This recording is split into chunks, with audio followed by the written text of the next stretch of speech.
Hi, that is the Galaxy Tab Active3 and I'll show you how to check battery health with Ampere app on this device.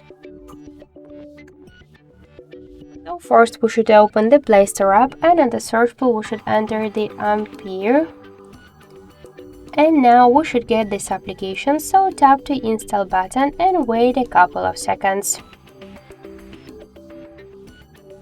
After that, just tap to open the app, click to yes, I agree, pick close and tap to OK. So now we could see information about our battery health and we could see that the battery is in a good condition. And also we got here more information like the battery capacity, voltage, Android version and more other info. So that's it, thank you for watching, and if you like this video, leave thumbs up and subscribe.